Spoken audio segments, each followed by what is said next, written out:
अगर मैं कोई इतना प्रस्तुत करूंगा इधर उधर हो जाए तो आप क्षमा करेंगे। भाइयों से ज्यादा हमारी बहनें यहाँ मौजूद हैं, माताएं बहनें, और बीच में लोग कल के प्रांतीय अध्यक्ष जी का आगमन हुआ। उसके बाद जखनिया क्षेत्र के माननीय विधायक बेदी राम जी का, जब आप विधायक उनके लड़के हैं, हमने कहा भैया उनके लड़के नहीं है, वो कहाँ का रहने वाले और चौधरी राम कहाँ का, लेकिन नाम से तुक लगा के हमसे पूछा। यहाँ कई पत्रकार भी मौजूद हैं। कार्यक्रम का अध्यक्ष रमेश यादव एक जनपद के युवा पत्र इस तरह की युवा पत्रकार हैं। सतीश जायसवाल जी दैनिक जागरण जखनिया के पत्रकार हैं। उनके बगल में राधे श्याम जायसवाल वरिष्ठ पत्रकार हैं। गौरी शंकर पांडे भी पत्रकार हैं। मंच पर धीरेन्द्र श्रीवास्तव जी वरिष्ठ पत्रकार और साहित्यकार हैं, और थोड़ा बहुत मैं भी पत्रकार। कानून से पूछा कि पत्रकार कैसे हो जाते हैं, कहा कि बीए एमए करके जब बेकार हो गए, जिंदगी से अपने लाचार हो गए, तब किसी अखबार की ले लिए थे एजेंसी और अखबार बेचते बेचते पत्रकार हो गए। पहले ऋषि मुनियों का तपस्या भंग हो जाता था अप्सराओं के सामने। एक पत्रकार ने पूछा नरेंद्र मोदी जी से कि आपका भी नियम भंग हो गया है। मोदी जी ने कहा क्या भंग हुआ है बताओ। तो आपने कहा था कि 75 साल के ऊपर के लोग चुनाव नहीं लड़ेंगे, और आपने हेमा मालिनी को कोटी को दे दिया। 75 साल से ऊपर के उन्होंने कहा कि देखो हर नियम सबके लिए बराबर नहीं होता। वो भले 75 के हो, लेकिन हमारे लिए 50 किया। मैंने उनकी फिल्म एक शोले देखा था, अब भी हमको शोले की बसंती लगती। हाँ, आप ताली बजा दीजिए तो कविता जब पढ़ूंगा उसके बाद ताली बजेगी या 9 बजेगी बता रखा। अब मैं अपने औकात पर आ रहा हूँ सीधे। जब जोगी जी यूपी के सीएम बने तो पत्रकारों ने माफी से पूछा था कि जोगी जी उत्तर प्रदेश के सीएम हो गए हैं, आपको कैसा लग रहा है। उन्होंने कहा कि अच्छा है, मैं गुड फील कर रही हूँ कि एक ही तो दरिया के हम दोनों किनारे हैं, एक ही तो दरिया के हम दोनों किनारे हैं। आजकल उनके कुछ चमक रहे सितारे हैं। अच्छा हुआ जोगी जी यूपी के है सीएम, मैं भी कुमारी हूँ, वो भी तो कुमारी। संचालक महोदय एक इंटर कॉलेज में प्रवक्ता है हिंदी के। एक दिन संस्कृत के टीचर नहीं आए थे तो आर्गुमेंट में इनको भेज दिया गया क्लास में। उन्होंने पूछा कि भाई तुमको कुछ पूछना है तो पूछो। तो एक लड़के ने पूछा सर एक हम लोग चौपाई बहुत तुमसे सुनते चले आ रहे हैं, इसका बता दीजिए। उन्होंने कहा पूछो कौन चौपाई। तो लड़के ने पूछा तिरिया चरित्रम पुरुषस्य भाग देवो न जाने कुतो मनुष्य। तब उन्होंने बताया तिरिया चरित्रम पुरुषस्य भाग, तिरिया के चरित्र को देखकर पुरुष भाग गया।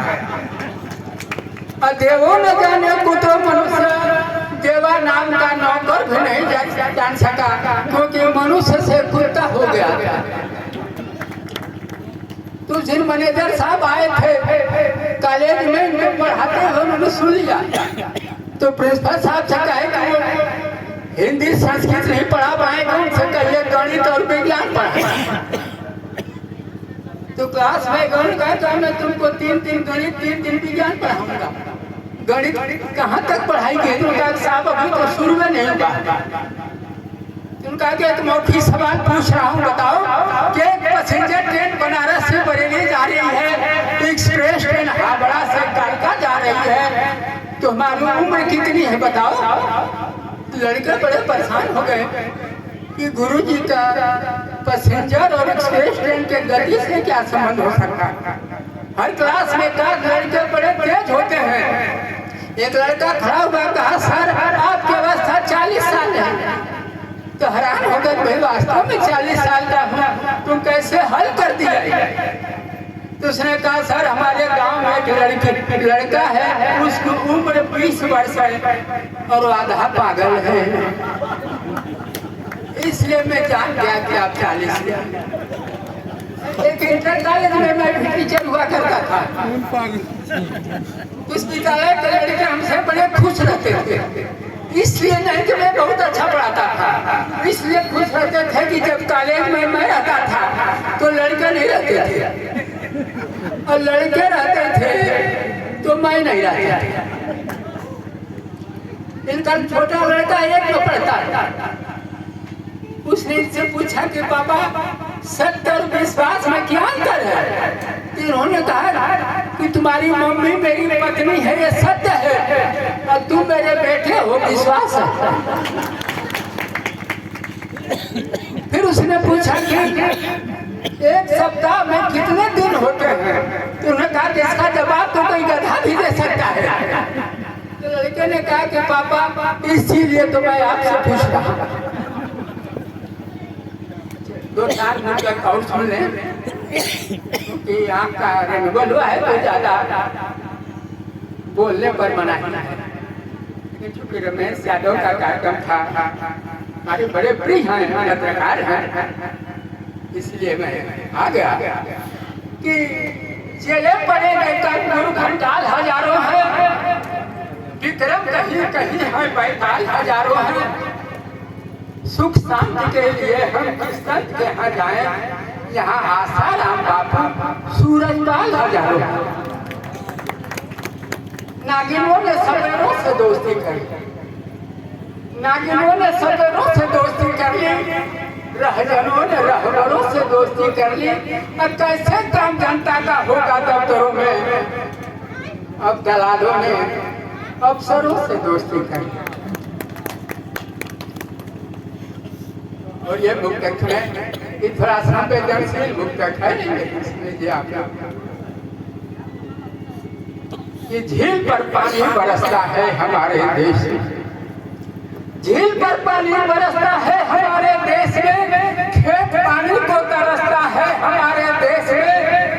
अब विधायक अफसरों और पागलों को छोड़कर और खुलकर कौन हंसता है? मैं यहाँ की नहीं, मैं बिहार के विधायकों की बात कर रहा हूँ। हमारे यहाँ पे विधायक सब ठीक ठाक पढ़े लिखे, बेदीराम जी विधायक है लखनिया के, लेकिन दूसरे क्षेत्र के लोग भी आते हैं तो उनका काम करते हैं। ये कभी नहीं कहते कि तुम तो दूसरे क्षेत्र के हो, जंगीपुर के हो, चाहे मोहम्मदाबाद हो, सबका काम कर दिया। वर्दी में भाई साहब बैठे हैं, साइडों में विधायक, अब इनको देख कर याद आ रहा है एक सरकारी बस में छीनैती हो गई, बदमाशों ने पैसा गिना 6000 रुपया हुआ। एक बदमाश ने पैसा वापस कर दिया कंडक्टर को, तो कंडक्टर ने पूछा कि जब पैसा वापस करना था तो आप लोग ये काम क्यों किए? एक बदमाश ने कहा कि 6000 लेकर क्या करेंगे, 10,000 तो 98 में देना है।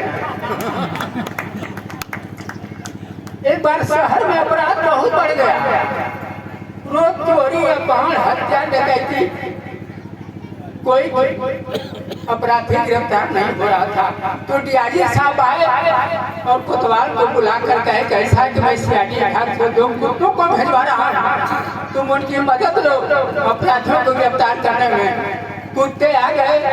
एक सप्ताह के बाद फिर आए डीआईजी साहब और इंस्पेक्टर कोतवाली को बुलाकर पूछे कि कोई मुलजिम गिरफ्तार हुआ? तो कोतवाल ने हाथ पकड़ कहा कि साहब कुत्तों को वापस करा दीजिए, बड़ी बदनामी हो रही है। 2-4 मामले में छोड़ा गया, उस सब सुनते सुनते कोतवालिये में चले आए। इसी के साथ मैं आप सबों का बहुत बहुत आभारी हूँ कि आपने कविता को ध्यान से सुना और संचालक महोदय को बात देकर सम्मानित किया। तो मैंने शौक में अपने घर के मेन गेट पर नेट लगवा दिया, डॉक्टर विजय कुमार मधुरेश, तो मरीज आने लगे। तो हमने नंबर प्लेट हटवा दिया। तो एक महिला आई और हमारी पत्नी से पूछ रही है कि डॉक्टर साहब अब कहाँ चले गए। तो उसने कहा कि आज कार्यालय मिश्री बाजार बैठते हैं। तो आज ब्यूरो चीफ शुक्ला जी से पूछ रही है कि डॉक्टर साहब कब आते हैं। तो बड़े परेशान के कौन डॉक्टर क्या करे, वहाँ रायगंज में बैठते थे पहले।